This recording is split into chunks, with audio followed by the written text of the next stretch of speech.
us to a depth of several kilometers in a matter of seconds. The temperature at the point of impact reached tens of thousands of degrees. The rocks evaporated instantly. The shock waves spread throughout the planet.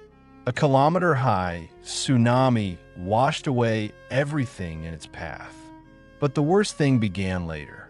Trillions of tons of dust, ash, and soot rose into the atmosphere. The sun disappeared for months, perhaps years. The temperature on the planet has fallen by tens of degrees. Photosynthesis stopped. Food chains collapsed. 75% of all species on Earth are extinct. And now for the frightening part. These asteroids are still out there in space, and they're flying right now. NASA tracks about 2,000 potentially hazardous asteroids, but these are only the ones we have been able to detect. Their orbits cross the Earth's orbit. Each of them is capable of causing a global catastrophe. And here's what really keeps astronomers on their toes at night. We only see asteroids that reflect enough sunlight. Dark asteroids, those made of carbonaceous materials, are virtually invisible against the background of space. They may be approaching, and we won't even know it until it's too late. There's an asteroid called Bennu, a space rock about the size of the Empire State Building. NASA is so concerned about its orbit that it has sent an entire mission there, taken soil samples, and is studying it like a doctor studies a dangerous tumor. Why? Because there's a tiny but real chance that Bennu could collide with Earth in the late 22nd century. One chance in 2700. Sounds unlikely? It's possible. But it's like getting on a plane knowing that 1 in 2,700 flights will crash. Would you fly? But Bennu is just a kid compared to the real monsters out there in the asteroid belt between Mars and Jupiter. There is Ceres, a dwarf planet with a diameter of almost 1,000 kilometers. There is Vesta, Pallas, Hygeia, huge stone worlds. If some incredible gravitational cataclysm were to hurl even one of them towards Earth, it wouldn't be the end of civilization. That would be the end of the entire biosphere. The oceans would boil away. The atmosphere would have broken down. The Earth would turn into a red-hot, lifeless ball of molten rock. And you know what's the most terrifying thing about asteroids? We may not see the threat approaching at all. In 2013, a meteorite with a diameter of only 17 to 20 meters exploded over the Russian city of Chelyabinsk. Only 17 meters, the size of a small house.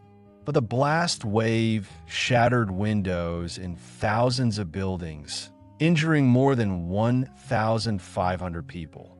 The energy of the explosion was equivalent to 30 atomic bombs. And we did not know that he was flying towards us. No one, not a single observatory in the world. It came from the direction of the sun, where our telescopes are blind to the bright light. We saw it only when it was already burning in the atmosphere. Now scale it. Imagine an object not 17 meters, but 100 meters, or 500, or a kilometer, approaching from the direction of the sun. Invisible, silent, unstoppable. The first thing we will know about it will be a bright flash in the sky. And then nothing, because there will be no later. But asteroids are only one kind of threat. Let's talk about comets. Oh, comets are a whole other level of danger. Asteroids mostly stay in the plane of the solar system. Their orbits are relatively predictable. Comet? Comets are cosmic madmen. They come from the Oort cloud, a giant spherical cloud of icy bodies that surrounds the solar system at a distance of almost a light year. Yes, light years. This means that light, the fastest thing in the universe,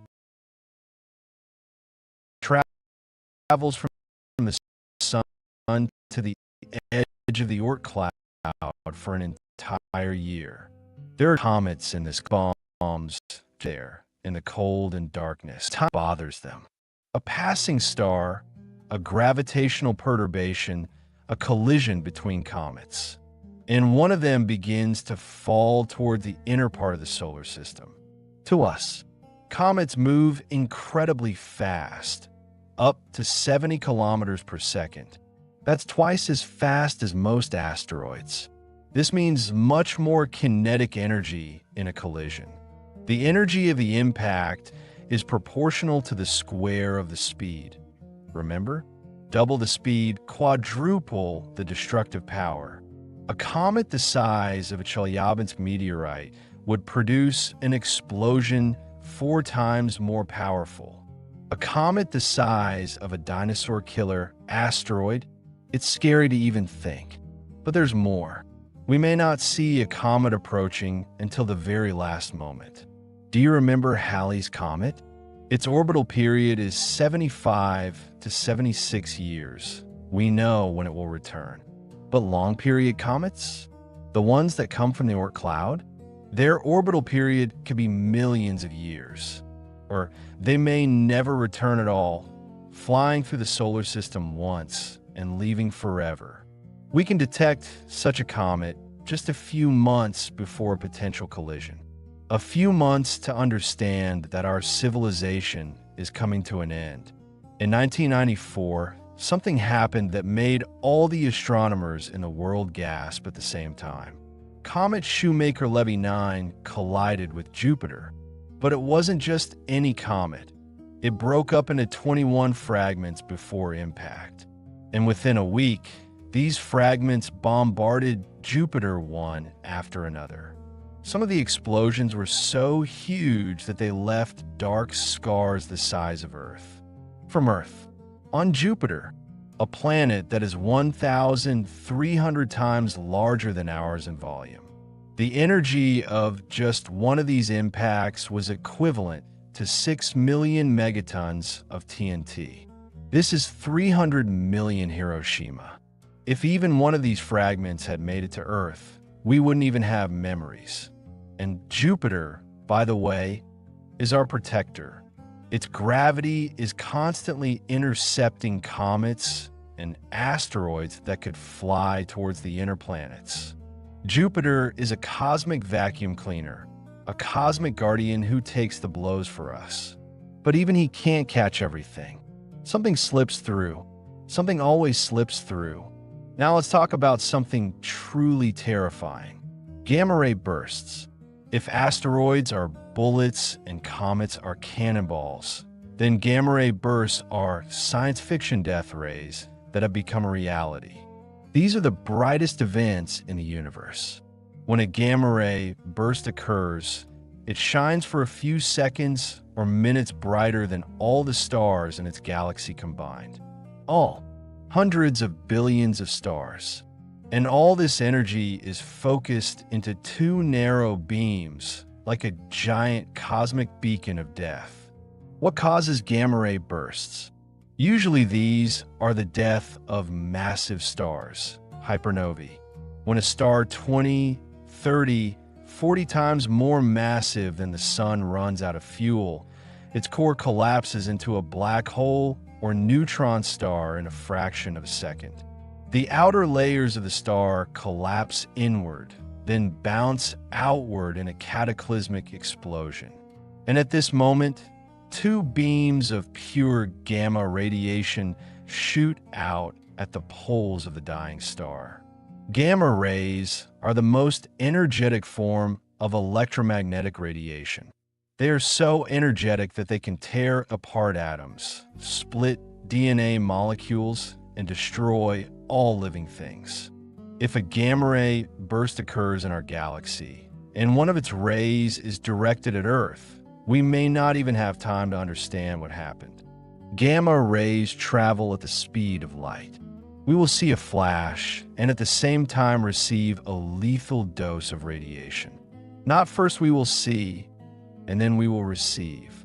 Simultaneously, because there is nothing faster than light. There will be no warning. What will happen to the Earth? Imagine that half of the ozone layer disappears within a few seconds. Ozone, which protects us from solar ultraviolet radiation.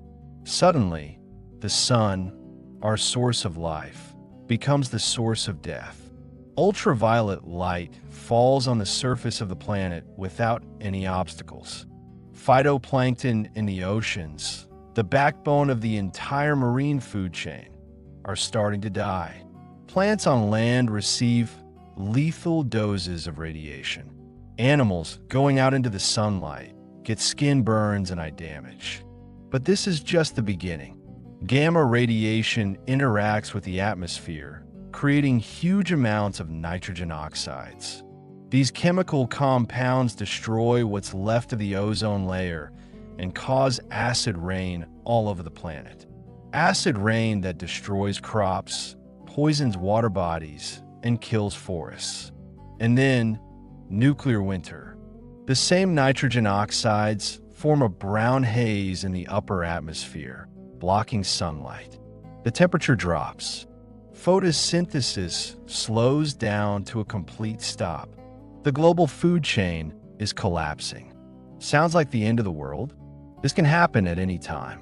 Astronomers have calculated that in the Milky Way, a gamma ray burst occurs about once every few million years. And if it occurs within a radius of about 6,000 light years from us, and its beam is pointed in our direction, it could mean a mass extinction. 6,000 light years sounds like a huge distance, doesn't it? But in our galaxy with a diameter of 100,000 light years, this is practically next door. It's like living in a big city and saying, oh, the explosion happened just a few kilometers away. Technically far away, but actually dangerously close. And there are real candidates. Eta Carinae is one of the most massive and unstable stars known to us. It is 100 to 150 times more massive than the Sun and 5 million times brighter. It is so unstable that it has already exploded several times, but each time it somehow survived. But this cannot last long. Sooner or later, Eta Carinae will explode for real. And when it does, it will be one of the brightest gamma ray bursts in the history of the galaxy. It is 7,500 light years distant. This is a little further than the danger zone, but not much. And we do not know exactly where its poles are directed. They can be directed at us, or not. We just don't know. The good news? This Carina could explode tomorrow, or in a million years. Stars don't have a schedule. The bad news? If it exploded 7,500 years ago, light and gamma rays are still flying towards us through space. Right now, could be, and we will know about it only when they reach us. But let me tell you about an even more terrifying possibility. Short gamma ray bursts. While long gamma ray bursts occur when massive stars die and last seconds or minutes, short gamma ray bursts last less than 2 seconds. 2 seconds of absolute hell compressed to an instant. What causes them? Merger of neutron stars or neutron star with a black hole. Neutron stars are the remnants of massive stars that have collapsed under their own gravity. They are so dense that a teaspoon of neutron star matter weighs 1 billion tons. 1 billion tons in a teaspoon. Gravity on the surface of a neutron star is 200 billion times stronger than Earth's. If you got there, you wouldn't just be crushed. You would be crushed to the atomic level, reduced to a layer 1 atom thick on the surface of a star. When two such stars collide, and they collide when their orbits gradually degrade due to the radiation of gravitational waves, more energy is released per second than the sun will release in its entire 10 billion year lifetime. And most of this energy is released in the form of gamma radiation. It's a bright, dazzling, killer burst of light and radiation that can sterilize entire regions of the galaxy. There is a theory that one of the mass extinctions in Earth's history The Ordovician-Silurian extinction event about 450 million years ago, when approximately 85% of all marine species died out, was caused by a gamma-ray burst. Of course, dinosaurs did not exist then. There were almost no fish. But life in the oceans flourished: trilobites, brachiopods, graptolites, and all of a sudden, most of them were gone. Fossils show signs of mass extinction, but there is no sign of volcanic activity or asteroid impact. Just sudden death. Some scientists think it could have been a gamma-ray burst that struck Earth, destroyed the ozone layer, and doomed marine life to extinction from ultraviolet light and starvation. And the worst thing? We will never know in advance. A gamma-ray burst travels at the speed of light. No warning. There is no way to prepare. No way to defend yourself. We'll just one day see an extraordinarily bright star in the sky. So bright that it can be seen during the day. And at that moment, our atmosphere will begin to collapse.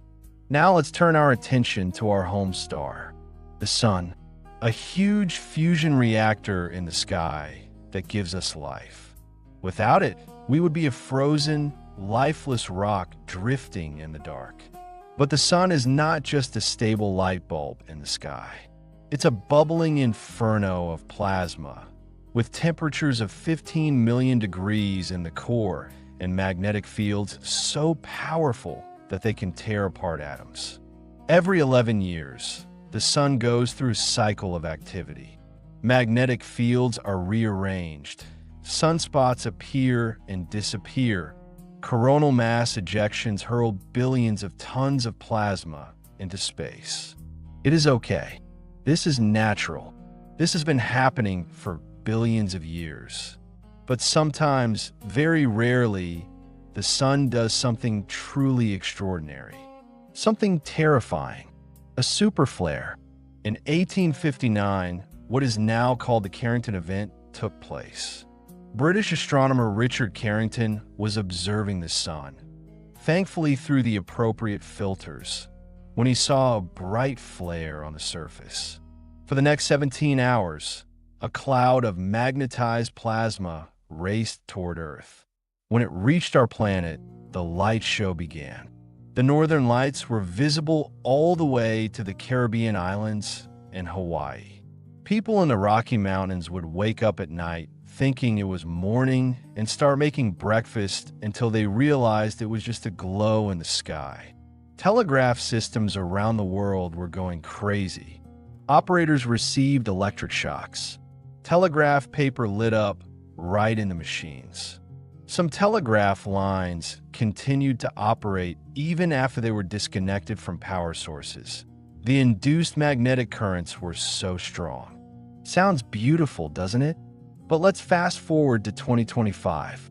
Imagine that such a superflare is happening now. We live in a world completely dependent on electricity and electronics. When a geomagnetic storm reaches the Earth, it induces electric currents in any long conductors, power lines, pipelines, railway tracks. These currents overload transformers, causing them to explode or melt. And the worst thing is that high-voltage transformers, the basis of our power grid infrastructure, are not mass-produced. They are custom-made. Each costs millions of dollars and takes months to make. What will happen? Power grids will collapse around the world at the same time. If they do not turn off carefully, they will explode. Hospitals will lose power. The cooling systems of nuclear reactors will fail. Water pumping stations will stop. Telecommunications will disappear. The internet will cease to exist, not temporarily, but for months or years until new transformers are manufactured and installed. Every satellite in orbit will be damaged by radiation. GPS will stop working. Planes in the air will lose navigation. Financial systems will grind to a halt. Supply chains will collapse, and we can't just fix it quickly. Imagine Factories are needed to produce new transformers.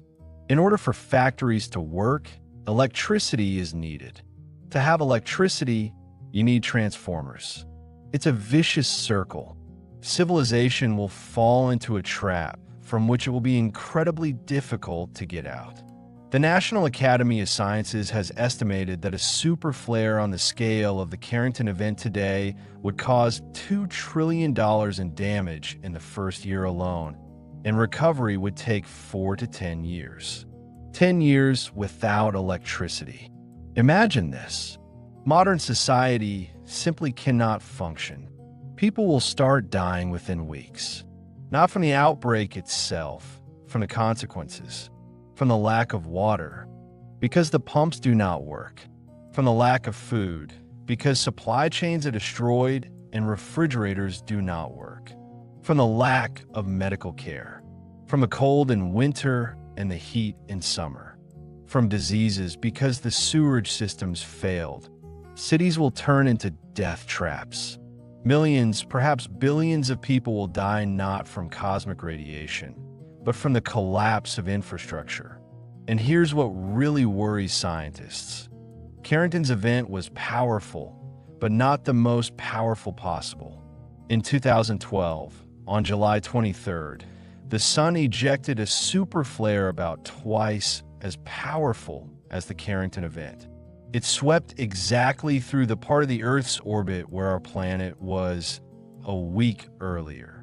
We missed the apocalypse for 7 days. 7 days. If the Earth had been a week ahead in its orbit, or if the sun had ejected this flare a week later, right now we might still be recovering from the biggest catastrophe in modern history. Physicist Daniel Baker of the University of Colorado said of the event, "If this flash hit us, we would still be sorting through the wreckage." It was in 2012, more than 10 years ago, and we would still be sorting out the wreckage. How likely is this? Scientists have calculated that the probability of a Carrington-scale super flare in any given 10-year period is about 12%. In the next 10 years, there is a 1 in 8 chance that this will happen. 1 of the 8. This is not some distant theoretical possibility. This is a real, measurable threat, and we do practically nothing to prepare for it. But even super flares pale in comparison to what I want to talk about now. Wandering black holes. Let's settle for a second. Wandering. Black. Holes. Objects are so dense that their gravity curves space-time itself, creating a region from which not even light can escape. And they travel around the galaxy. Right now. Invisible. Silent. Deadly. How does a black hole become wandering? Normally, black holes form when massive stars collapse. Most of them stay where they were born, slowly traveling through the galaxy with the stars around them. But sometimes a black hole gets a gravitational nudge, maybe from a close passage of another massive star, maybe from an interaction in a dense star cluster, maybe from an asymmetric supernova explosion that ejects it like a bullet from a gun. And this black hole begins to rush through the galaxy at a speed of hundreds of kilometers per second. How many of them are there? Scientists estimate that there may be between 100 million and 1 billion wandering stellar mass black holes in the Milky Way alone. From 100 million to 1 billion. And we know almost nothing about where they are, because black holes are invisible by definition. We can only detect them indirectly by the way they bend the light from the background stars, or by the way they absorb the matter that glows as it falls into them. But a single black hole hurtling through interstellar space? It is almost impossible to see it until it is dangerously close. What happens if a rogue black hole passes through the solar system? It depends on how close. If it passes somewhere beyond the orbit of Neptune, we may not even notice anything unusual. Maybe small perturbations in the orbits of the outer planets that astronomers will discover years later. But if it gets closer through the Kuiper Belt or the Oort cloud, things get a lot more interesting and a lot scarier. The Oort cloud, remember? Trillions of comets drifting at the edge of the solar system. A black hole passing through the Oort cloud would shake it with its gravity, like a spoon in a cup of sugar. Thousands, maybe millions of comets would have received enough gravitational nudge to start falling toward the inner solar system. To us, imagine not one comet, not 10, but a whole swarm, a rain of comets bombarding the inner planets for centuries. The Earth would turn into a space shooting gallery, but it's still a relatively distant playthrough. What if the black hole came closer? Through the asteroid belt between Mars and Jupiter? Or, inconceivably worse, through the inner solar system where we are? If a stellar mass black hole, say 10 times more massive than the Sun, passes close to Earth, its gravity will begin to tear our planet apart before we actually get close to it. This is called tidal forces. The same force that causes the oceans to rise and fall in response to the moon's gravity, but multiplied by millions. The side of the Earth facing the black hole will be attracted more strongly than the opposite side. The planet will begin to stretch, deform, and tear apart. First, the oceans will slosh out of their basins. Tsunamis kilometers high will hit the continents. Then the Earth's crust will begin to crack. Earthquakes of magnitude that we cannot even measure on our scales will tear apart the continents. Volcanoes around the world will explode at the same time. The atmosphere will begin to escape into space, sucked in by the gravity of the black hole. And all of this will happen over the course of hours, maybe days, as the black hole approaches, passes by, and moves away. If the Earth passed close enough to the black hole's event horizon, the irreversible point beyond which nothing can escape, the planet would be torn apart into atoms by a process astrophysicists poetically call spaghettification.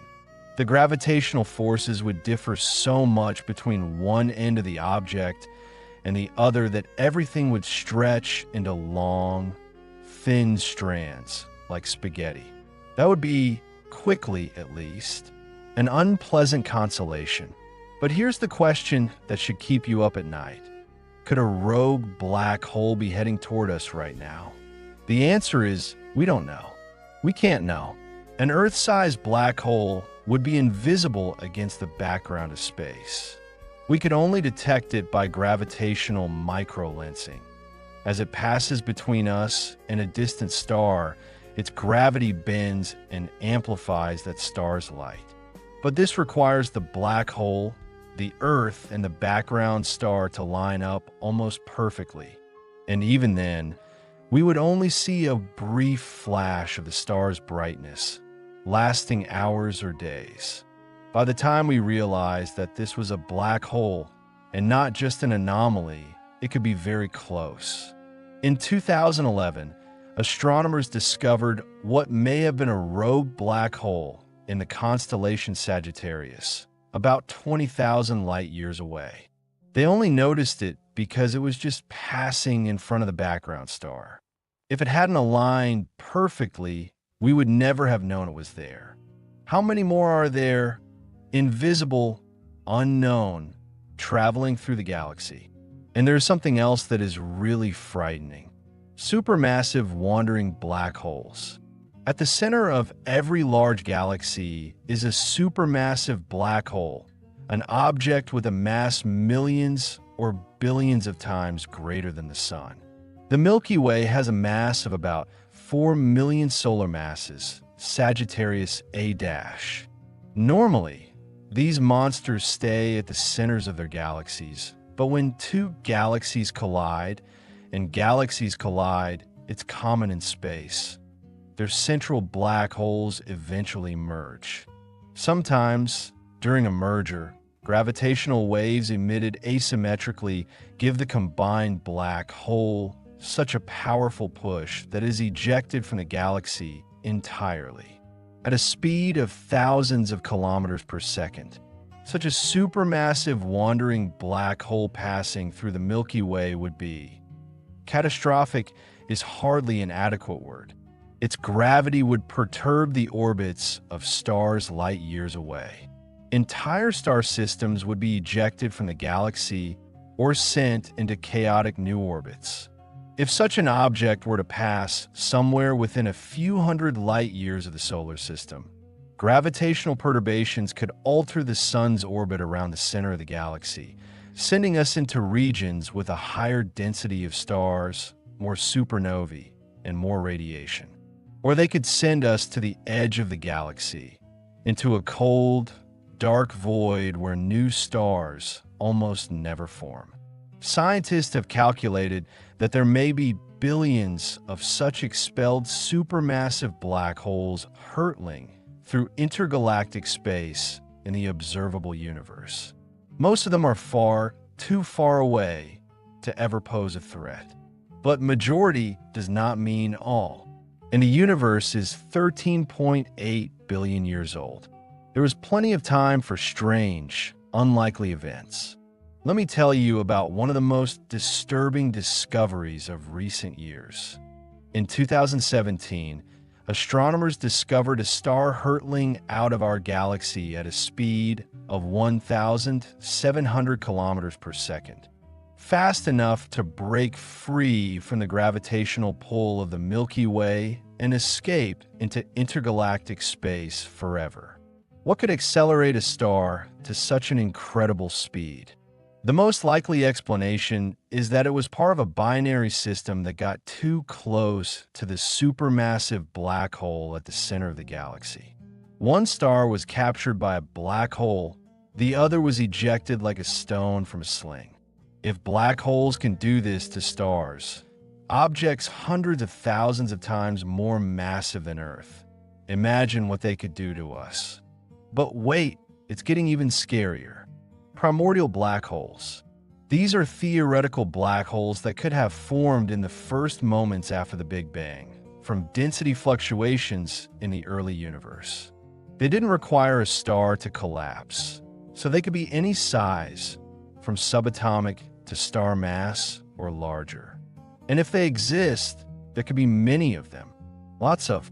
Some scientists have suggested that much of the dark matter, the mysterious substance that makes up most of the mass of the universe, but that we can't see or directly detect, may actually be primordial black holes. If this is true, then there are not hundreds of millions of black holes in our galaxy. There are trillions of them, everywhere, drifting through the dark matter halo surrounding the Milky Way. And from time to time, one of them can pass through the solar system. A small primordial black hole, say the mass of an asteroid but smaller than an atom, would not destroy the Earth instantly. But if it were to pass through our planet, it could get stuck inside, held in place by Earth's gravity, and it would begin to slowly absorb matter from within. Atom by atom, molecule by molecule, this tiny black hole would grow. The process would take millions or billions of years, but it would eventually swallow the entire planet from the inside out, leaving only a black hole drifting back to where Earth once was. Sounds like science fiction? Could be, but physics allows it. Primordial black holes remain theoretical, but they do not violate any laws of nature.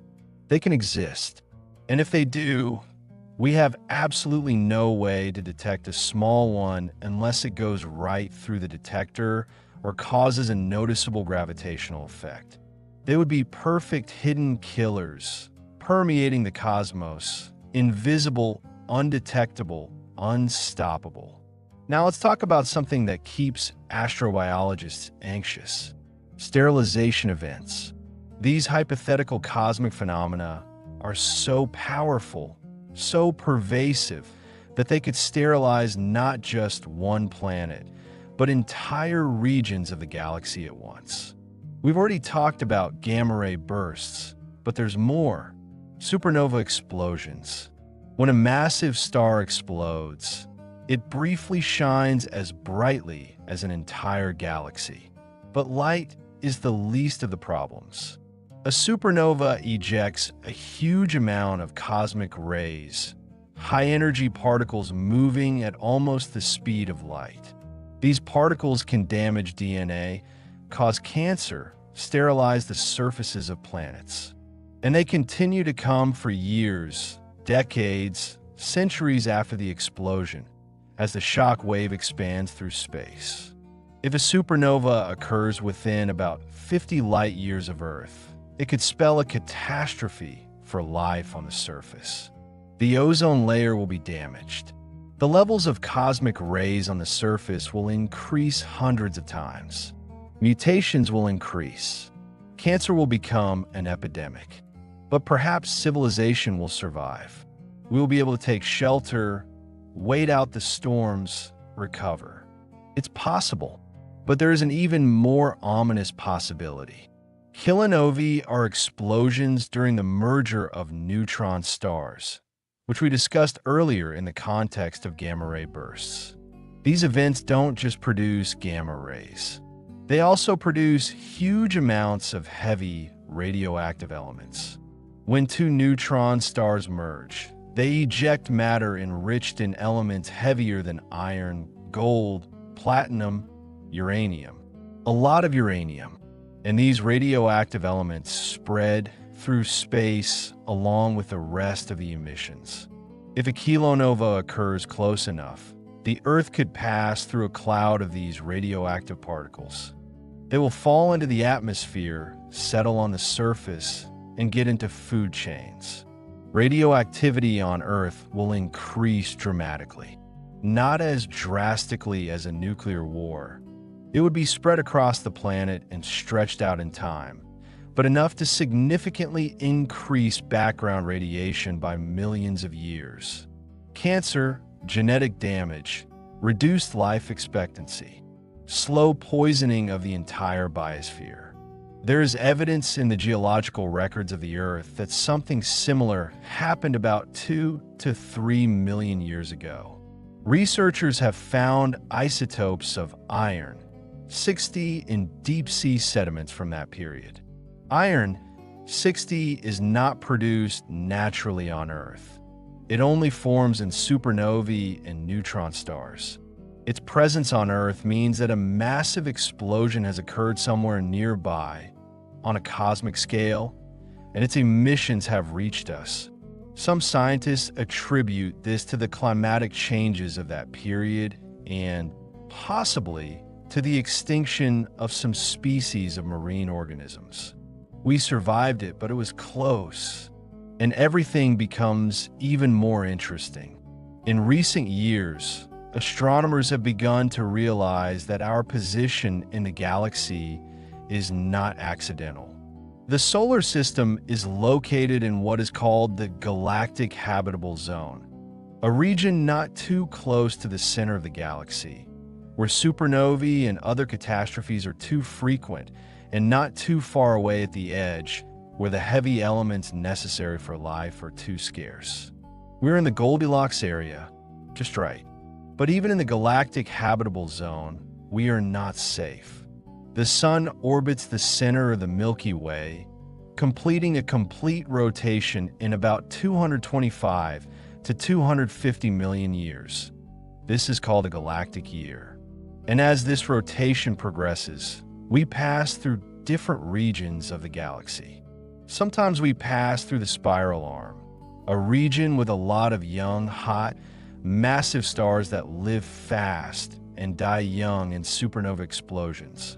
During these periods, the frequency of nearby supernovae increases. The frequency of gamma-ray bursts increases. Cosmic rays are amplified. Life on Earth is subjected to more stress.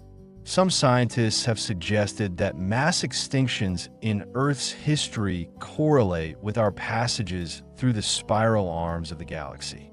It's debatable, and the correlation isn't perfect, but the idea is intriguing.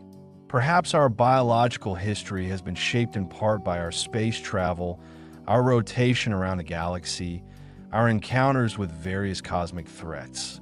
Right now, we are in a relatively safe region, the Orion Arm, which is not actually a true spiral arm, but a small branch between the two main arms. We are in a space suburb, relatively calm, relatively safe. But this is temporary. In our movement around the galaxy, we will eventually enter more dangerous regions again. This is inevitable.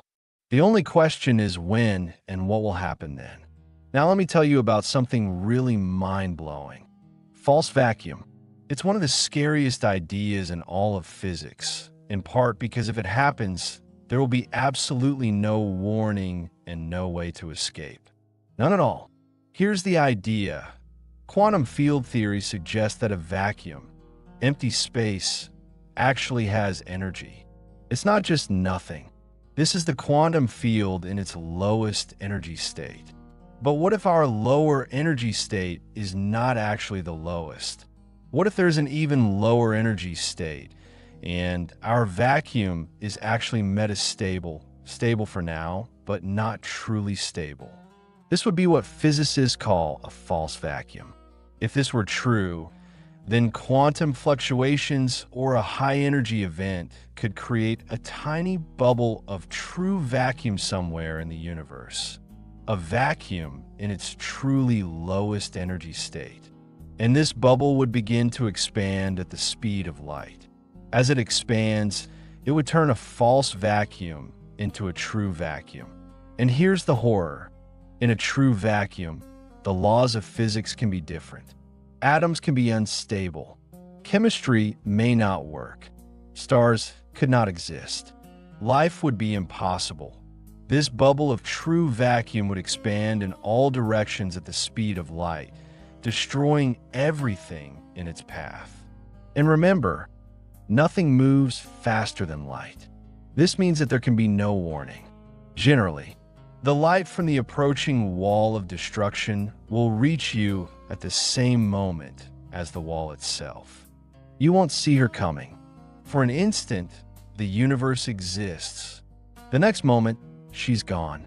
No pain, no awareness, just an instantaneous cessation of the existence of everything, matter, energy, space, time itself.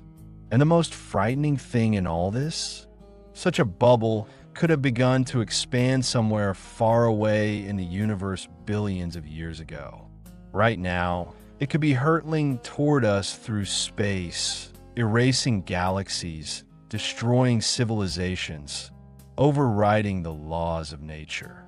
And we'll never know it until it reaches us. Astronomers look through telescopes. Physicists conduct experiments, but it is impossible to detect the approaching bubble of false vacuum. That's impossible. It travels at the speed of light, and the light from its edge reaches us at the same time as the edge itself. Is it likely? To be honest, we don't know. We are not even sure that we are in a false vacuum. Most physicists believe that we are probably in a true vacuum, a stable state that will last forever. But probably is not definitely. Experiments at the Large Hadron Collider have suggested that the Higgs boson, the particle responsible for the mass of other particles, has a mass that puts our universe in a potentially metastable region. Not definitely metastable, but on the borderline. Physicists use such cautious phrases as presumably stable and possibly metastable. It's a scientific way of saying, we really hope it's okay, but we're not really sure. Is there a bubble of vacuum decay somewhere out there, rushing towards us? It's possible. Will he destroy us tomorrow? Next year? In 1 billion years? Never? We can't know. It's the quintessential uncontrollable risk, an event we can't predict, can't prevent, and can't even detect before it's too late.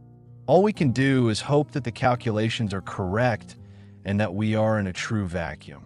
Hope and keep living, because what other alternative? But let's get back to the threats that we can at least observe, even if we can't control them. Stellar close approaches. Stars are not stationary.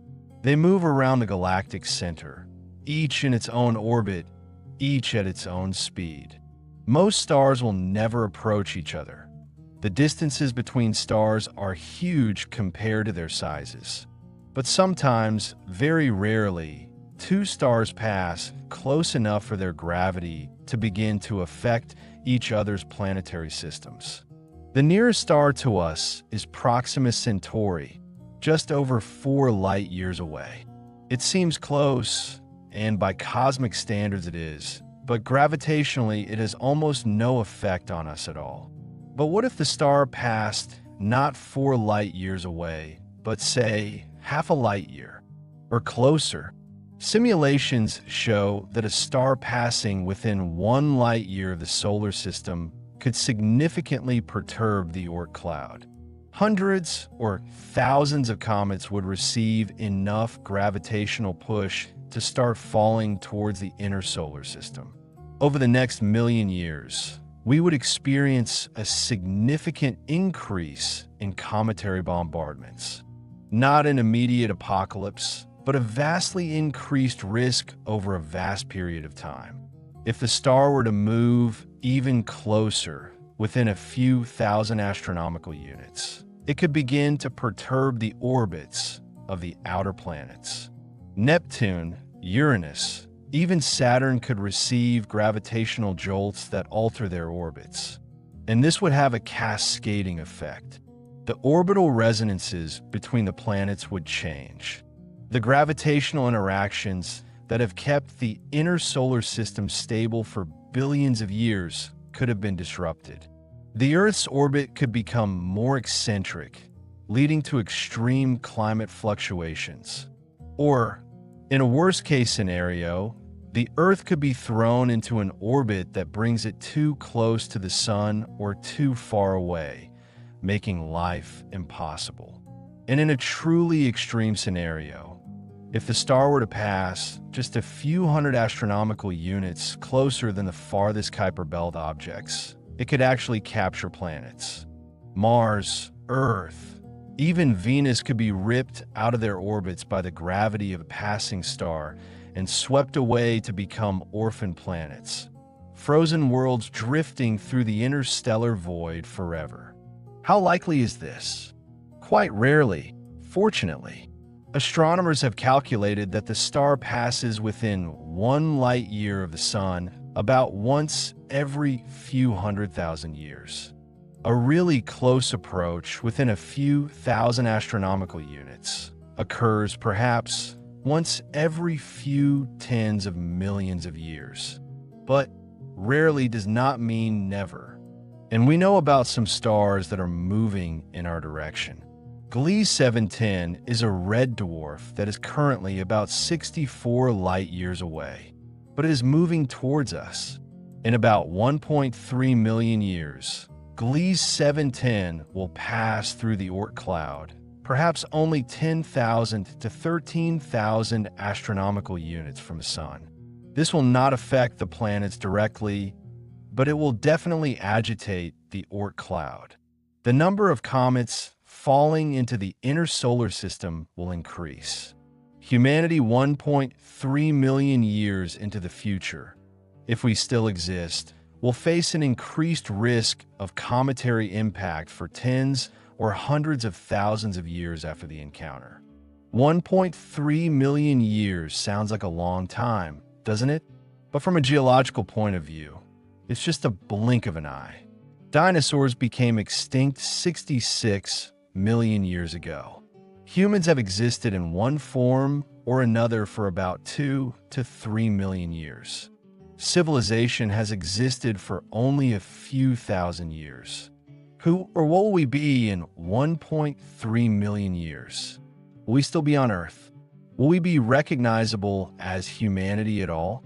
Or will this encounter with Gliese 710 be a problem for our distant descendants, so altered by evolution and technology that we wouldn't be able to recognize them?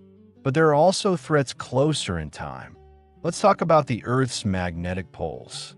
Right now, beneath our feet, Earth's outer core, a layer of molten iron and nickel about 2,300 kilometers thick, is spinning and convecting, creating electric currents. These currents produce the Earth's magnetic field, an invisible shield that surrounds the planet and protects us from the solar wind and cosmic rays. Without this magnetic field, the Earth's atmosphere would slowly evaporate into space, as happened to Mars billions of years ago.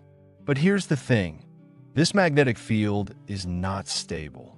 It fluctuates, weakens, intensifies, and, from time to time, on average every few 100,000 years, it turns completely upside down. The North Magnetic Pole becomes south, the South Pole becomes north. This is called a geomagnetic inversion, and it is a completely normal phenomenon on geological timescales. This has happened hundreds of times in Earth's history. The last complete inversion occurred about 780,000 years ago. We are overdue in terms of the average time interval between inversions, and there are signs that the next one may be coming. The Earth's magnetic field has weakened by about 9% over the past 170 years. The magnetic North Pole is drifting faster and faster, moving more than 600 kilometers since the early 19th century, and its speed is increasing. The South Atlantic anomaly is an area over South America and the South Atlantic where the magnetic field is abnormally weak, expanding. What will happen during a geomagnetic inversion? The process is not instantaneous. It takes from several hundred to several thousand years. But during this time, the magnetic field becomes very weak and chaotic. Instead of one neat dipole, one North Pole, and one South Pole, you can have multiple poles migrating across the planet's surface. The field may weaken to 10% of its current strength or less. When this happens, the Earth's protection from cosmic radiation will be greatly reduced. Solar winds, streams of charged particles from the sun, will penetrate deeper into the atmosphere. Cosmic rays from interstellar space will reach the surface in greater numbers. Satellites will be exposed to increased radiation, shortening their lifespan. Electronic systems will become more vulnerable to solar storms. Astronauts on the International Space Station or at future lunar and Martian bases will face a significantly increased radiation risk. On the surface, the effects will be less dramatic, but still noticeable. Cosmic ray levels will increase, potentially leading to higher cancer rates. Some scientists have suggested that there may be damage to the ozone layer due to an increase in cosmic rays creating chemical reactions in the upper atmosphere. This could lead to an increase in ultraviolet radiation on the surface. But the Earth has gone through many inversions before, and life has survived. There is no evidence of mass extinctions corresponding to inversions in the geological record. The real problem for modern civilization would be technological. Our electronic infrastructure, our satellites, our GPS systems are all vulnerable to increased cosmic radiation and solar storms. During a weak, chaotic magnetic field, even a moderate solar storm could cause devastation, which would normally require a very violent storm. We could face centuries of increased technological failures, the need for additional protection for electronics, shortened lifespans of satellites, and increased risks to space travel. And here's the worrying thing: we don't know exactly when the next inversion will begin. The current weakening of the field can be the beginning of an inversion, or it could just be a fluctuation and the field will intensify again. Geological records show that there have been several false starts, times when the field began to weaken and become chaotic, but then stabilized without a complete reversal. We may be at the beginning of an inversion right now, or we could be in a false start, or the current weakening may be completely normal. We just don't know. But while we're on the subject of magnetic fields, let me tell you about something really creepy. Magnetars. It is a type of neutron star with an incredibly strong magnetic field, 1,000,000,000,000 times stronger than Earth's magnetic field. Trillion. These objects are so strange, so extreme, that they barely fit into our understanding of physics. The magnetar's magnetic field is so powerful that it warps the shape of atoms. For real, atoms in a strong magnetic field become elongated, cigar-shaped instead of spherical. If you could somehow stand on the surface of a magnetar, which is impossible for a million reasons, but let's imagine your body wouldn't disintegrate simply from gravity. The magnetic field would literally tear apart the atoms in your body. The molecules couldn't stick together. Chemical bonds would be broken. You would cease to exist at the molecular level. But here's what's really scary about magnetars. They're unstable. Their incredibly powerful magnetic fields create tensions in the star's crust, which, remember, is made up of matter billions of times denser than normal matter. From time to time, these stresses become too great and the crust cracks. This is called starquake. And when a starquake occurs on a magnet, more energy is released in 1/10 of a second than the sun emits in 100,000 years. This energy is spilled out in the form of a giant burst of gamma and X-rays. If such a flare were to hit Earth at close range, say within a few tens of light years, the results would be catastrophic. The ozone layer could be destroyed in seconds. Satellites would burn up from radiation. Anyone looking at the sky in the wrong direction could be blinded. And then there would be long-term effects, increased ultraviolet radiation, ecosystem collapse, mass extinction.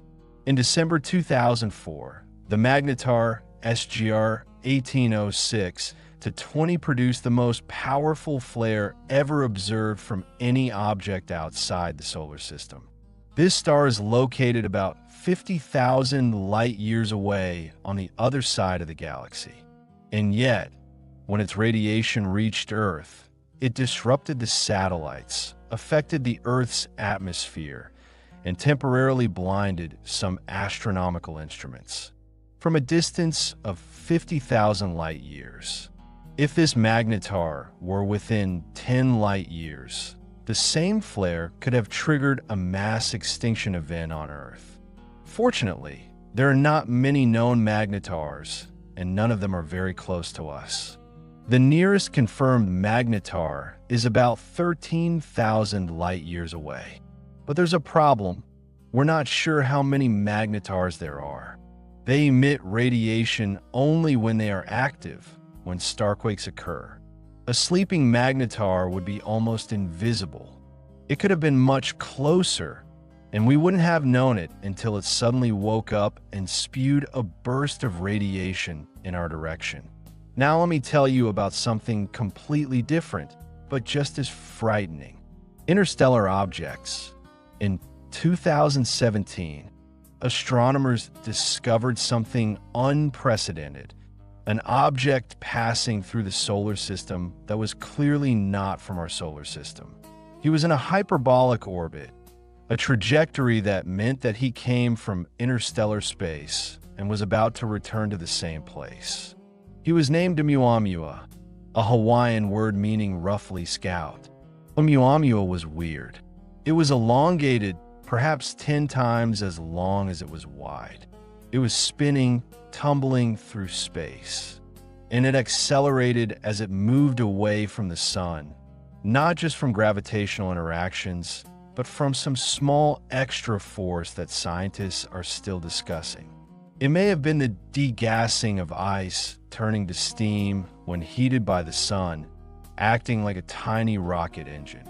Perhaps it was something else. Some people, of course, assumed that it was an alien probe. Most scientists disagree. It's much more likely that it was just a strange asteroid or comet from another star system. But no matter what it was, Oumuamua showed us something important.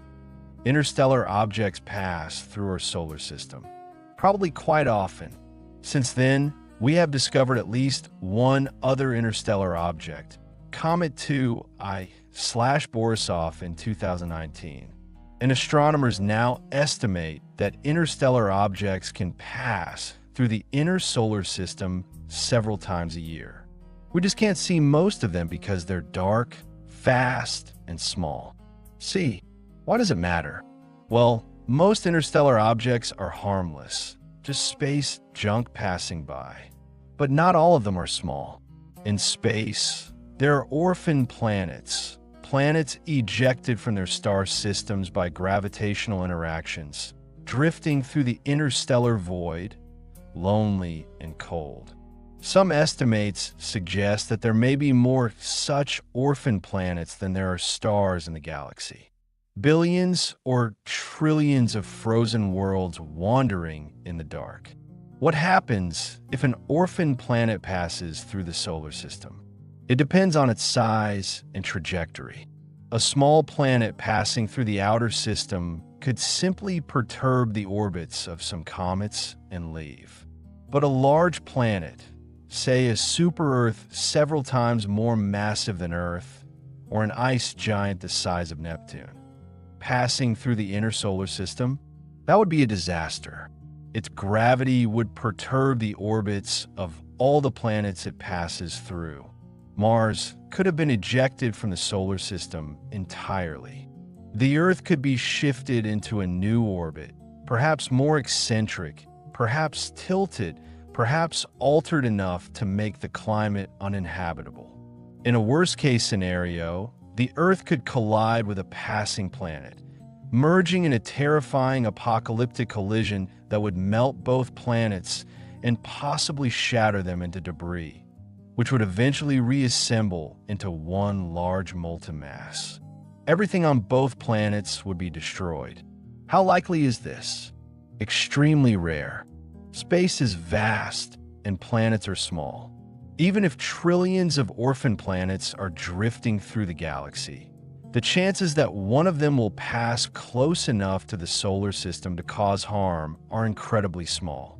But not zero. Never zero. And this brings us to the final, most philosophical thought about all these threats. The paradox of our existence.